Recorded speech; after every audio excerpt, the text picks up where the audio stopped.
नमस्कार, आप देख रहे हैं सी न्यूज भारत और मैं हूं आपके साथ ज्योति अरोरा। वक्त हो गया है न्यूज बुलेटिन का, तो आइए नजर डालते हैं इस वक्त की बड़ी खबरों पे। चांदन बांका में जिलाधिकारी के निर्देश पर आनंदपुर ओपी अध्यक्ष जितेंद्र कुमार की अध्यक्षता में ओपी परिसर में शांति एवं सौहार्दपूर्ण वातावरण में होली पर्व एवं शबे बारात मनाने को लेकर गुरुवार 10 मार्च को शांति समिति की बैठक की गई। बैठक में ओपी अध्यक्ष जितेंद्र कुमार ने बताया कि हर साल की भांति इस बार भी रंगों का त्योहार होली एवं शबे बारात शांति एवं सौहार्द के साथ मनाएं। साथ ही निर्णय लिया गया कि पुलिस प्रशासन द्वारा होली पर्व के दौरान हुड़दंगियों तथा शरारती तत्वों पर पुलिस की पैनी नजर रहेगी। बांका से सी न्यूज संवाददाता सरोज कुमार की रिपोर्ट। बोरदेही शासकीय उच्चतर माध्यमिक विद्यालय बोरदेही में TLM मेले में प्रतिभागी शाला 10 माध्यमिक विद्यालय और 24 प्राथमिक शाला ने भी भाग लिया। TLM कार्यक्रम में शिक्षकों के द्वारा अपने अपने स्कूल के स्टॉल लगाए गए, जिसमें बच्चों को पढ़ने के लिए अपने स्कूल के कबाड़ों के सामान से कुछ प्रदर्शनी तैयार कर बच्चों का मार्गदर्शन किया गया। कई स्कूल के द्वारा सुंदर सुंदर आकृतियों तो कोई स्कूल गणित विज्ञान की वास्तविकता गुणा भाग जोड़ने घटाने इस प्रकार की प्रस्तुतियां मेले में प्रस्तुत की गई। सर, जो मेला लगा है इस बारे में बताइए, किस बारे में मेला लगा है और बच्चे किस प्रकार से पढ़ रहे हैं? शासन का उद्देश्य है कि कबाड़ से जुगाड़ किया जाए। इसी के तारतम्य में प्रत्येक शिक्षकों से संबंध में सहायक शिक्षण सामग्री के लिए TLM का ये सर, किस प्रकार सीख पाएंगे सर?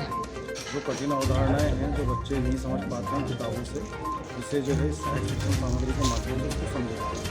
कबाड़ से जुगाड़, सर क्या कहना चाहोगे इस बारे में? कबाड़ से जुगाड़ में जो ऐसी चीज़ें जो स्कूलों में अनावश्यक रूप से पड़ी उसका कोई उपयोग नहीं है सकता, या हमारे आसपास के परिवेश में ऐसी चीज़ें जिसका उपयोग जो है हम बच्चों को किसी कठिन अवधारणाओं को समझाने में उपयोग किया जा सके, ये हमारी कबाड़ की। बैतूल से सी न्यूज संवाददाता संदीप वाइकर की रिपोर्ट। छत्तीसगढ़ के चौथे बजट पर प्रतिक्रिया देते हुए राज्य सरकार में मंत्री का दर्जा प्राप्त कुंवर सिंह निषाद विधायक गुंडरदेही ने कहा कि भूपेश हैं तो भरोसा है। पिछले 2 साल से कोरोना संक्रमण और लॉकडाउन से जूझ रहे प्रदेश में हर वर्ग की उम्मीद को कायम कर शिक्षा, रोजगार, किसानों से लेकर आम जन गरीबी रेखा में जीवन यापन करने वाले प्रदेशवासियों के लिए बहुत कुछ है। इनका सबसे बड़ा उदाहरण है कि मुख्यमंत्री बघेल ने देश में पहली बार गोधन से बने ब्रीफकेस से बजट पेश किया है। आज छत्तीसगढ़ सरकार के बजट को आज सब जानकर त्योहारिक समय गोवर्धन कहाँ के साथ जैन गोधन है ना, वो गोधन के आज 7 छत्तीसगढ़ गोधन न्याय योजना, और आज भी गोधन न्याय योजना के माध्यम से समूह के बहनी गोबर से कई प्रकार के उत्पाद बनाते हैं और आजीविका चलाते हैं। और सबसे बड़े बात कि नया जो तकनीकी है, नया जो चीज़ बना के भी आज बजट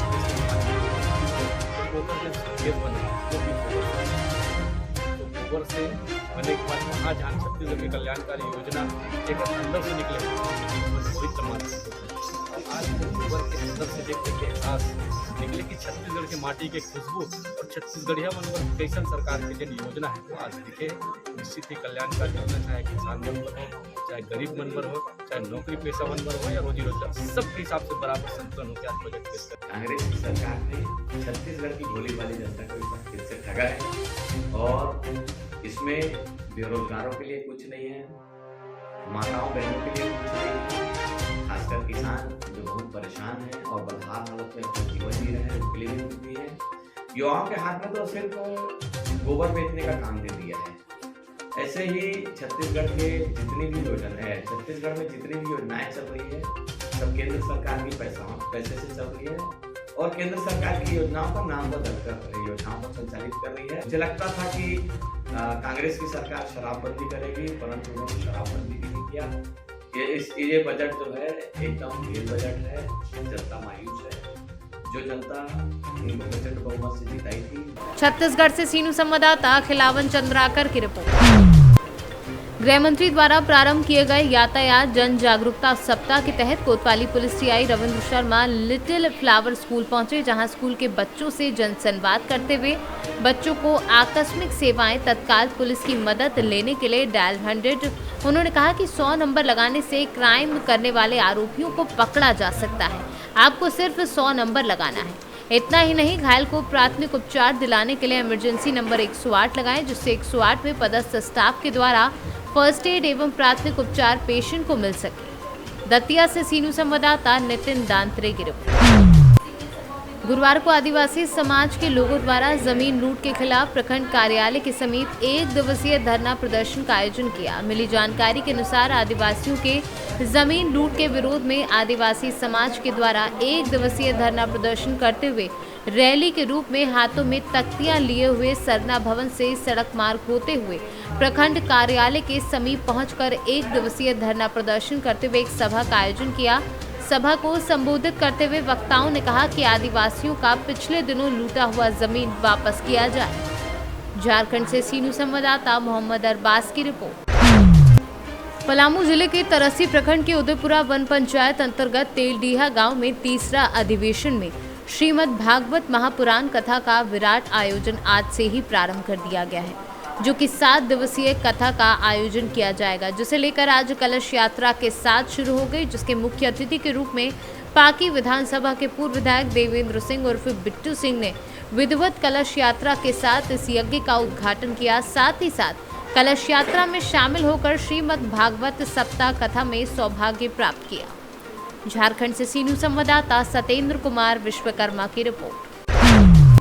भाजपा युवा नेता सूरज चौधरी ने बताया कि आज ग्राम पंचायत रामपुर में जन संवाद कार्यक्रम में जुन्नारदेव विधानसभा प्रभारी आशीष ठाकुर की उपस्थिति में भाजपा युवा नेता विश्वनाथ एवनाती एवं गजानन भारती के नेतृत्व में आज युवाओं ने भाजपा की सदस्यता ग्रहण करी। इस अवसर पर भाजपा नेता प्रदीप यादव, भाजपा नेता दीपक डेरिया, आलोक श्रीवास्तव उपस्थित हुए। जुन्नारदेव से कैमरा पर्सन सानू के साथ वीरेंद्र अग्रवाल की रिपोर्ट। किसान कल्याण एवं कृषि विभाग जिला प्रमुख उप संचालक कृषि जितेंद्र सिंह द्वारा 10 मार्च को ग्राम पाला चौरई में प्रक्षेत्र भ्रमण किया गया, जिसमें ग्राम में बने लगभग 100 खेत में तालाब से सिंचाई कर सफलतापूर्वक फसलों व सब्जी की खेती उगाई जा रही है। कृषक हेमराज पवार के खेत में कृषक परिचर्चा चौपाल का आयोजन भी किया गया, जिसमें कृषि से संबंधित विषयों पर किसानों से चर्चा की गई। जुन्नारदेव से कैमरा पर्सन सानू के साथ वीरेंद्र अग्रवाल की रिपोर्ट। आज़ादी के 75 साल से गांव में नहीं है शमशान घाट। गांव से 2 से 3 किलोमीटर दूर ले जाकर नदी पार करना पड़ता है। अंतिम संस्कार जिला मुरैना तहसील ब्लॉक आंबा ग्राम पंचायत कमतरी अंतर्गत आने वाले ग्राम धोबाठी की मड़ैया गांव में 9 मार्च को बीमारी के चलते श्रीनिवास पुत्र राजाराम कुशवाहा उम्र लगभग 42 वर्षीय की मौत हो गई। अब इसे अंतिम संस्कार के लिए गांव में आज़ादी के 75 साल से अभी तक शमशान घाट नहीं होने से चिता को अंतिम संस्कार के लिए गांव से लगभग 2 से 3 किलोमीटर दूर नदी के पास अपने खेत में ले गए और वहां अंतिम संस्कार किया। अंतिम संस्कार के लिए नदी तक पहुंचने के लिए रास्ता उबड़ खाबड़ होने की वजह से समस्याएं आती हैं। लोगों का कहना है कि बरसात के दिनों में भी हम गांव से 2 से 3 किलोमीटर दूर चलकर नदी के पास खेतों में अंतिम संस्कार के लिए आना पड़ता है। मुरैना से सीनू संवाददाता रामकृष्ण की रिपोर्ट। भारत की आज़ादी का अमृत महोत्सव व दीनदयाल उपाध्याय ग्रामीण कौशल योजना के अंतर्गत रोजगार सह मार्गदर्शन मेले का आयोजन श्री जानकी सा हाई स्कूल के प्रांगण में किया गया। रोजगार मेले का उद्घाटन स्थानीय विधायक श्याम बाबू यादव, प्रखंड प्रमुख विनय यादव, बीडीओ जितेंद्र सिंह, डीपीएम वरुण कुमार ने दीप प्रज्वलित कर किया। मौके पर जिला रोजगार प्रबंधक कमल आनंद ने बताया कि आज़ादी के अमृत महोत्सव के अंतर्गत दीनदयाल उपाध्याय ग्रामीण कौशल्य योजना के माध्यम से जीविका पूर्वी चंपारण द्वारा बेरोजगार युवक व युवतियों को संगठित क्षेत्रों के गैर सरकारी संस्थाओं में सीधे रोजगार उपलब्ध कराने, DDUG-KY से प्रशिक्षण उपलब्ध कराकर रोजगार से जोड़ने तथा RSCTI से प्रशिक्षण प्रदान कर स्वरोजगार से जोड़ने हेतु रोजगार से मार्गदर्शन मेला लगाया गया। अब तक इस वर्ष कितने रोजगार मेले लगाए गए हैं अपने इस चंपारण में? अगर हम इस फिनेंशियल ईयर की बात करें 21-22 की, तो 25 फरवरी को अरेराज में लगाया गया है, आज तेतरिया में लगाया जा रहा है और 25 मार्च को कोटवा प्रखंड में लगाया जाएगा। अगर 2017 से यह 16वां रोजगार मेला है, जो हमने अलग अलग प्रखंड में हर साल 4 रोजगार मेले करने का हमें आदेश होता है, जिसमें हम लोग इस तरह का आयोजन करते हैं। इस मेले से पहले हम लोग बेरोजगार बच्चों की सूची तैयार करते हैं। जी, अब तक चंपारण में, अपने पूर्वी चंपारण में कितने लोग रोजगार पाए हैं अभी तक? अब इसमें अगर हम टोटल बात करें तो न्यूनतम हर रोजगार मेले में 200 बच्चों का तो नौकरी एकदम पक्के से है। बच्चे नौकरी करते हैं, हाँ 5-6 महीने की नौकरी करने के बाद उनके पास जब अनुभव प्रमाण पत्र आता है तो उनकी सबसे ज़्यादा कोशिश होती है कि हम बिहार की ओर बढ़ें और बिहार में कोई नौकरी तलाश करें। जी। आज अगर बिहार में नौकरी का तुलना दूसरे राज्य से करिएगा तो आप यह देखिएगा कि बिहार के बच्चों के पास अनुभव की कमी है और स्टार्ट करने के लिए बस उनको एक प्लेटफॉर्म चाहिए कि फ्रेशर है। मोतिहारी से सीनू संवाददाता अजय मिश्रा की रिपोर्ट। फिलहाल के लिए न्यूज बुलेटिन में बस इतना ही। देश दुनिया की तमाम बड़ी खबरों के लिए आप देखते रहिए सी न्यूज़ भारत।